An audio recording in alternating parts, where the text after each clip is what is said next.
Taste the Daily.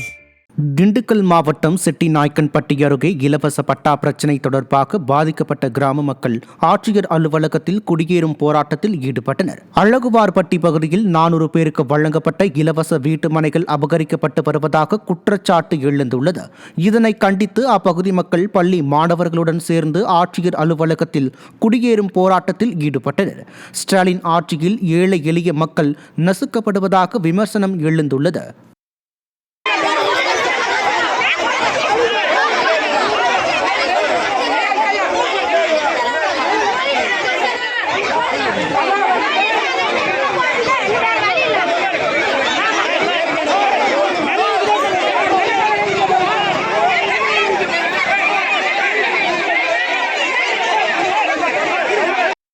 Chengalpattu மாவட்டம் மேலக்கோட்டையூர் ஊராட்சியில் முறையாக குடிநீர் வழங்கப்படாததை கண்டித்து ஊராட்சி மன்ற அலுவலகத்தை முற்றுகையிட்டு மக்கள் ஆர்ப்பாட்டத்தில் ஈடுபட்டனர்.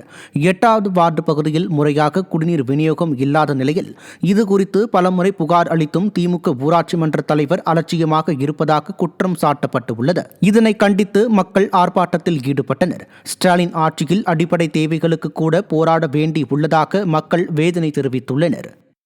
ஒரு 3-4 மாசத்துக்கு மேல தண்ணியால பெரிய தலைவர் காலையில எழுந்துதான் நம்மளுக்கு எப்படி சொல்றது, அத்தியாவசிய தேவையே தண்ணி தான். அந்த தண்ணியே இல்லாத என்ன சார் பண்ண முடியும்? ஒரு குடம் தண்ணி இல்லை வீட்டில், இப்போதைக்கு சமைக்கிறதுக்கு தண்ணி இல்லை. சரி, நம்ம சமைக்கிறதுக்கு கூட கேன் தண்ணி கூட வாங்கி யூஸ் பண்ணிக்கிறோன்னு வச்சுங்களேன். மற்ற பாத்ரூம் போகிறதுக்கு அடிப்படை தேவைங்களுக்கு என்ன செய்யறது? அந்த சூழ்நிலையில தான் நாங்கள் எத்தனையோ வாட்டி இதை சொல்லிக்கினே எல்லாருக்கிட்டையும் சொல்லியாச்சு சார். அதுக்கான எனக்கு சொல்யூஷன் கிடைக்கல. விருதுநகர் மாவட்டம் காரியாபட்டி அருகே கண்மாயில் வளர்ந்துள்ள கருவேல மரங்களை அகற்ற முறைகேடாக அனுமதி வழங்கப்பட்டது அதிர்ச்சியை ஏற்படுத்தியுள்ளது.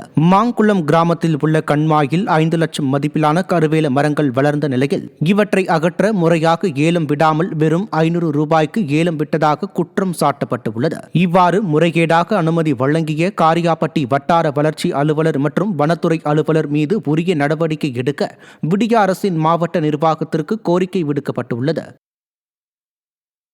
செங்கல்பட்டு மாவட்டம் ஆத்தூர் அருகே வடக்கால் கிராமத்தில் ஏரி மண் எடுக்க எதிர்ப்பு தெரிவித்து ஊர் மக்கள் பள்ளி மாணவர்களுடன் ஆட்சியர் அலுவலகத்தை முற்றுகையிட்டனர். வடக்கால் கிராமத்தில் உள்ள பெரிய ஏரியில் மண் எடுக்க டெண்டர் விடுக்கப்பட்டுள்ளதாக கூறப்படுகிறது. ஏரியில் மண் எடுத்தால் மழைக்காலத்தில் நீர் நிரம்பி தங்கள் கிராமமே அழிந்துவிடும் என்பதால் டெண்டரை தடை செய்ய வலியுறுத்தி இப்பகுதி மக்கள் பள்ளி மாணவர்களுடன் ஆட்சியர் அலுவலகத்தை முற்றுகையிட்டு மனு அளித்தனர்.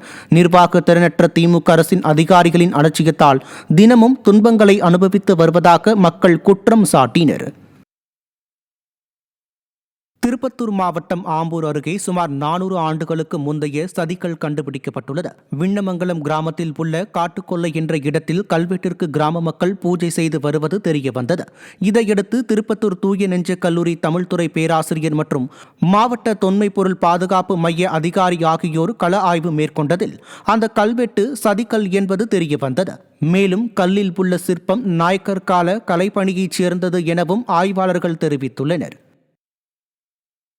புதுக்கோட்டை மாவட்டம் அறந்தாங்கி அருகே சிறுவன் உட்பட 4 பேரை வெறிநாய் கடித்த சம்பவம் அப்பகுதி மக்களிடையே அச்சத்தை ஏற்படுத்தியுள்ளது. அம்மாப்பட்டினம் கடைவீதியில் சுற்றித் திரிந்த வெறிநாய் ஒன்று அப்பகுதியைச் சேர்ந்த புகாரி, ராஜா முகமது ஜலீல் மற்றும் ரிஷாந்த் என்ற 7 வயது சிறுவனையும் கடித்து குதறியுள்ளது.